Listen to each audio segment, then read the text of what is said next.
I mean, I hear you, and I've heard a lot of people say, higher culture, can train skills. Hell, I've even said those words myself.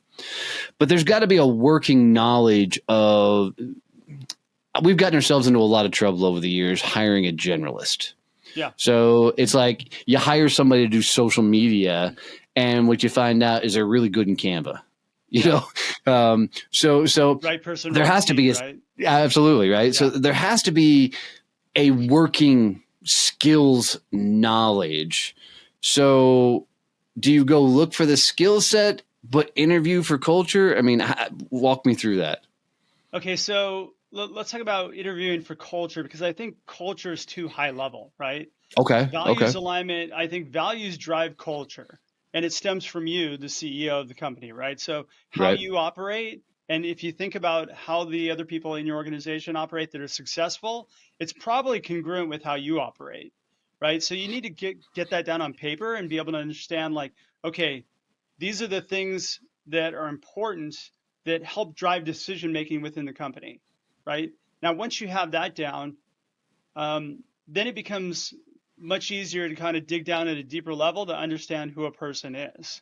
But Mm. to answer your question, yeah, I start with, I have a gap, right? I kind of treat everything like I'm trying to hire the person, not fill a role. And what I mean by that is I need somebody who's the right person in the right seat. And actually, it's funny because I just put out an article yesterday about this. What we tend to do is we hire the wrong person in the right seat, meaning we have a person who brings all the skills to the table that we want, that we think is going to, move the business ahead, and yet the person doesn't align with the values of the company in any sort of way. And so now you've got this kind of disconnect, Mm. and you're butting heads trying to get somebody to produce within your organization. So looking for the right person first is kind of critical, and then understanding whether or not they can excel in that role. That's the second piece of the conversation. And Yeah. and what's interesting is I can do it in a recruiting call.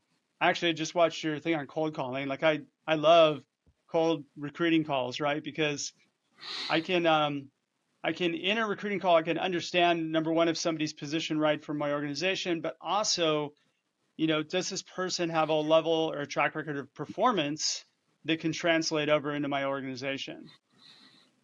And I like to key in on people who are high performers as opposed to just kind of fill in a role. And So all high right. So there's a performance lot of leads to unpacking. clues. Yeah. There's a lot to unpack in that Yeah, because you got me at the high performers because I want to talk about that specifically. yeah, But to back it up a little bit, when we like before we've hired the generalist, like the social media person, and we got a whole bunch of pretty graphics, right? So we started hiring for one thing, for lack of a better way of saying it. So instead, like one project, and to see if they would expand. So sure. like email marketing, right? Cool. That's one thing. I need somebody to get dialed in on email marketing.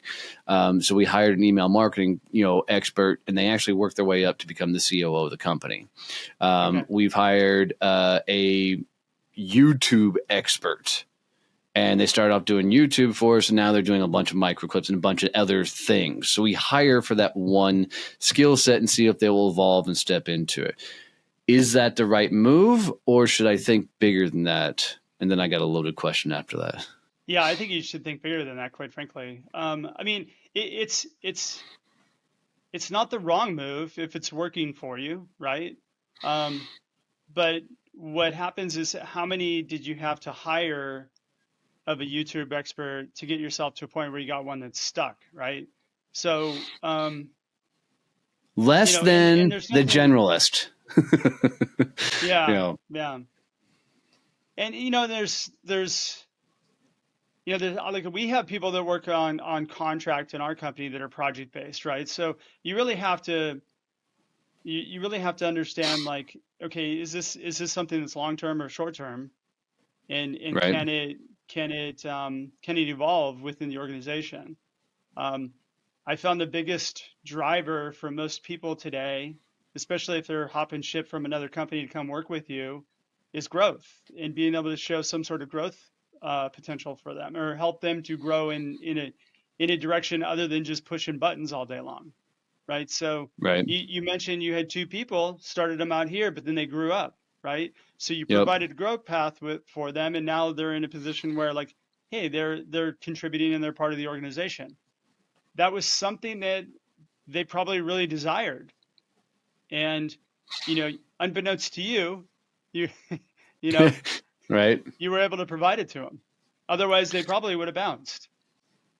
That probably is hindsight. You're probably 100% right. Yeah. The additional thing you said is, hire. I don't forget the exact word, but hire, the successful, the drivers, the people that are achieving things, because success leaves clues.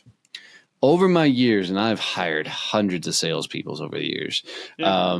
helping different companies and the likes. I will take a good salesperson versus a great salesperson all day long, right? Because I can take a good person and make them great for my company, Yeah. right? A great salesperson was great somewhere doesn't always mean they're going to be great for my company. Yeah. 100%. Well, I mean, so like people are tricky, right? Because they're judged completely on the numbers that they bring in most of the time. But you've got the human element that we totally ignore most of the time. I had a really valuable lesson that I learned when I built up my company Cross Creek. I had a really high performing recruiter that I hired who crushed it, was doing more production every month than the other four people on my team. And the problem is that nobody else on the team could stand the person. Right. And as a result, what ended up happening was, we we um, we had a series of events when the person went on vacation, and somehow, the person was going to leave because they weren't happy anyway. And we kind of found out about it, talked to the person, and then they ended up leaving the right after their vacation. And what was really interesting is during that vacation time when that person was out, production went through the roof. And our following month was our best month ever. I think we tripled what our prior month's production was. Mm. And it was all because that high performer, that one person who